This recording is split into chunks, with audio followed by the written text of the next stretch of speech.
yaa conattuu copha kiyyaa yaa corattuu hiisha kiyyaa ni deemtaa miti maalayyaa ceerbe maan buune hallayyaa walaloo jette.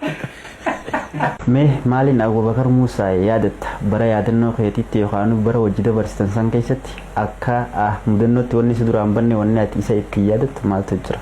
Jaartiin wallolee meeshaan niin deema jettee meeshaa manaa guurratte. Useetuma waa kataba. Abubakar dubbadhu ka bar isinii nan dhageenye malee dubbachuutti hin jira jee jaartiin deemu malee jette achi ta'anii barca jirani. Kadhatanii dadhaban inni immoo caljeetuma waa kataba. Abubakar Muusaa dubbadhu an dubbachumatti hin jiraa barje. Amma eeguu fixe maal jettan jee dubbadhu jedhe jennaan Muhammad qophee waraqaa kan maal jetti yaa conattuu copha kiyyaa yaa corattuu hiisha kiyyaa ni deemtaa miti maalayyaa ceerbe maan buune hallayyaa walaloo jette.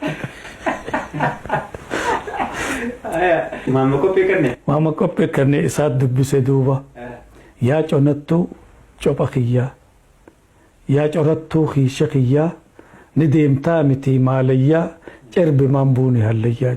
Waan akkana hedduu qaba walaloo nama kofalchiistu jecha nama kofalchiisu akkanaati. Abubakar Muusaa wadaa yeroo baajaarraa nama yeroo isaa dura dhalate. Abubakar sila amata 50-60 as deemu booda dhalate gaafas sila addunyaan isaa beeti isa Abdii Mahammad Yusuf Abdi Sabuur qophee